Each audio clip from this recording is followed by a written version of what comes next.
ብሩኬና መድብል ተገናኙ። መድብል ወንድሜ አይሞትም እኔ እያለሁ ብሎ ፍለጋ በወጣበት ሰዓት ብሩኬ አገኘው። ብሩኬም በጣም ደስ አለው። መድብል ወንድሜ አይሞትም እኔ ወንድሙ እያለሁ ማንም ሰው አይደፍረውም፣ ማንም ሰው አይነካውም እያለ ሲፎክር እንደነበር፣ አሁን ላይ ግን ወንድሙን አግኝቶ ወደ ቤት ተመለሱ። ቅድስትም በጣም ደስ አላት። ቅድስት ብሩኬን ያየችው ጊዜ አላመነችም። እኔ አላምንም፣ ከየት ነው የመጣው? ማንስ ነው ያመጣው? ብላ ደንግጣ ቆመች። መድብል እኔ ነግሬሻል ነበር፣ እኔ ወንድሙ እያለሁ ማንም ሰው አይነካውም። እኔ የእናቱ ልጅ እያለሁኝ ብሩኬ ምን ይሆናል ብለሽ አስበሽ ነው? እሱ አንድ ነገር ቢሆን የምንላቀቅ ይመስልሻል እንዴ? ቅድስት ይላታል። እሷም ማመን አልቻለችም። እውን ብሩኬ ነው? እኔ እኮ የሞተ ቀጥቅጠው ገደሉት ሲሉ በጣም ደንግጬ ነበር። ለካስ ውሸታቸውን ነው። በባለፈው በነገሩኝ ቀጥቅጠን ገለነዋል፣ ካሁን በኋላ ብሩኬን አታገኝም ሲሉኝ እኔ ደግጬ ነበር ትለዋለች ቅድስት። መድብልም ቀጥቅጠው ወንድሜን ቢገሉት እኔም እንደ እባብ ነበር የምቀጠቅጣቸው፣ አልለቃቸውም። ለምንድን ምን አደረገ ወንድሜ ምን አጠፋ እያለ ይደጋግምላት ጀመር። ብሩኬም ፍዝዝ ብሎ ቆመ። ቅድስትን ሲያያት በጣም ደስ አለው። የኔ ፍቅር በጣም ነው የምወድሽ ቅድስት፣ አንቺ እኔ ደግሞ ያንቺ እኮ ነኝ። ስለዚህ እኔ ብሞት ማንም አንቺን አክብሮሽ እንድኖር እፈልጋለሁ። በዛ ላይ ወንድም ያለ ማንም አይነካሽም። ቢሆንም እኔና አንቺ መቼም አንለያይም። አሁን ከታገኩበት ወጥቻለሁ። ቀጣይ ደግሞ ነገሮቹ የሆነ ነገር እንዳይፈጠር ጥንቃቄ አደርጋለሁ። ስለዚህ ካሁን በኋላ ምንም እንዳታስቢ እያለ ለቅድስት ያጽናናት ጀመር። ሁለቱም ተቃቅፈው ያለቅሱ ጀመር። እውን ቅድስት ለብሩኬ ፍቅረኛው እንደሆነች ሁሉም አወቁ። አንቺን አግብቼ ወልጄ መኖር ነው የምፈልገው። እኔ አሁን መሞት አልፈልግም። ቢያግቱ ምን ቢሉ ምንም አያመጡም።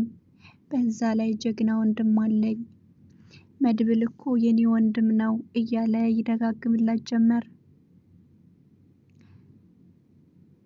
እንግዲህ መድብልም ሆነ ሌላ ሰው በእነሱ እሱን ለመንካት መሞከር ማለት በጣም ትልቅ ነገር ነው። መድብል በጣም ጀግና፣ የወንዶች አንደኛ ጀግና የተባለ ልጅ ነው። ስለዚህ ወንድሜ እያለ ደግሞ ማንም ሰው አይደፍረኝም እያለ ይነግራታል። እሷም በጣም ደስ አላት። እውነት መድብል በጣም ነው የማመሰግነው፣ ብሩኬን ስላመጣህልኝ አመሰግናለሁኝ። ካሁን በኋላ የሚፈጠር ነገር ካለ እንጠነቀቃለን፣ ራሳችንን እንጠብቃለን። ስለዚህ ለበጎ ነው ፈተና ሁሉ ትለዋለች። ለቀጣይ እንድንጠነቀቅ አድርገውናል እያለች ደጋግማ ብሩኬ ጋር ተቃቅፈው እያለቀሱ ወደ ቤት ገቡ። ዝናም የብሩኬን መለቀቅ ሲሰማ፣ የብሩኬን አግኝቶ ቤቱ መመለሱን ሲሰማ በጣም ተናደደ። ዝና ለምንድን ነው ብሩኬ ከታገተበት ቦታ ወደ ቤቱ የመጣው እያለ ይደጋግም ጀመር። ምህረትም እንዴ ምን አገባህና አንተን የሸሸከው ማለት ነው ትለዋለች። ኤፍራታ ለመድብል ያላት ፍላጎት እንደውም ለብሩኬ በጣም ከጎናቸው ሁና ብዙ ስትረዳቸው የነበረች ሴት ናት። ኤፍራታ በጣም ጨዋና ጀግና ሴት ነች። ያለበትንም ቦታ ምህረትና ኤፍራታ ሆነው ለመድብል ስለነገሩት ብሩክ ያለበት ቦታ ሂዶ አመጣው። እውን ለመናገር በጣም ደስ ይላል። ይህን ቪዲዮ እስከ መጨረሻው ድረስ አዳምጣችሁ ላይክ እና ሰብስክራይብ ማድረጋችሁ እንዳትረሱ።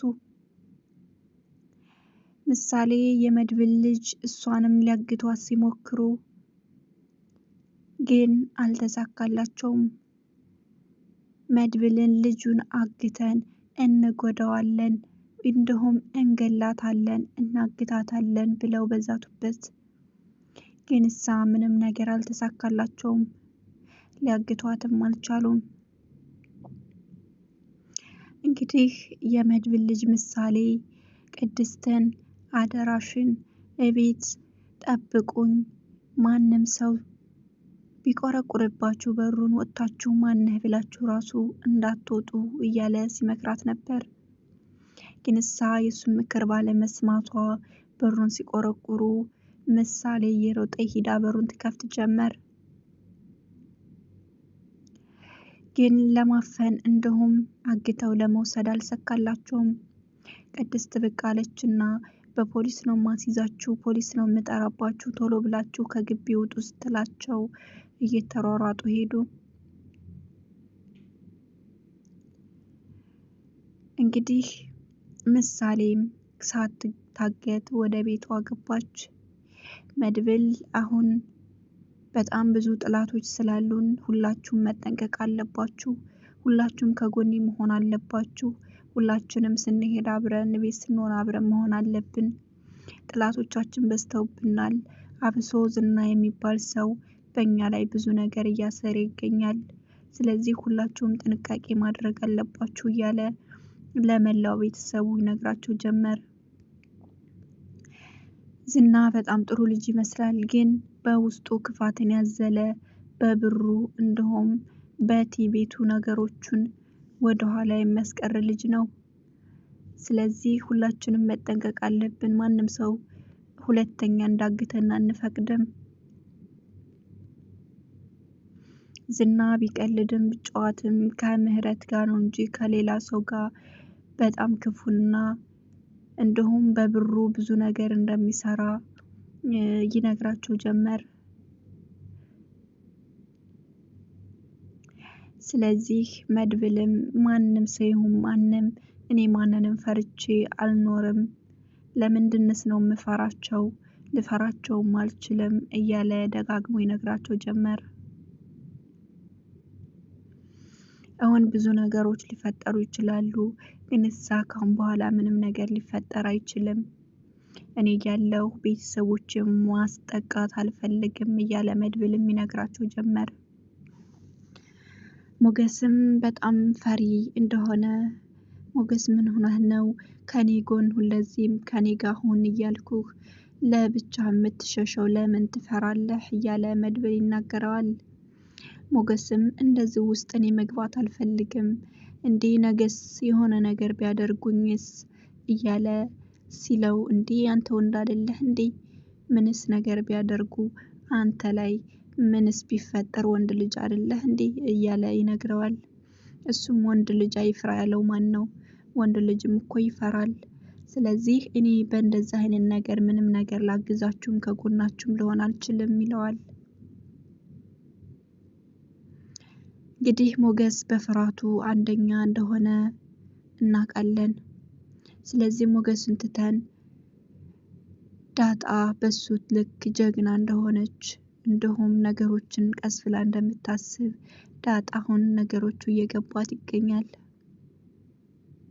ዳጣ እስከዛሬ ድረስ ነገሮቹ ባለመግባቱ ብዙ ነገሮችን ስታወራም ነበር። አሁን ላይ ግን ጎበዝና ጠንካራ ሆና ነገሮችን እያስተነተነች እያወራች ትገኛለች።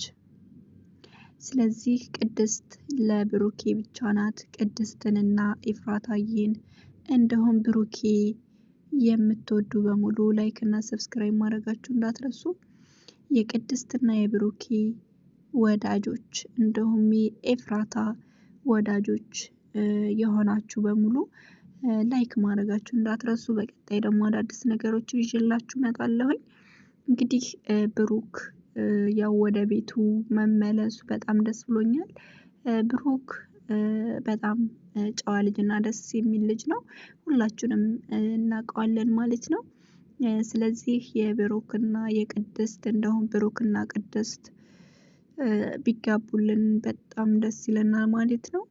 ሁላችሁንም እወዳችኋለሁ። ባላችሁበት ቪዲዮውን እስከ መጨረሻው ድረስ ስለተከታተላችሁ አመሰግናለሁ። ነገ ደግሞ ምሳሌ ክፍል 80 ይዤላችሁ እመጣለሁ። ባይ ባይ።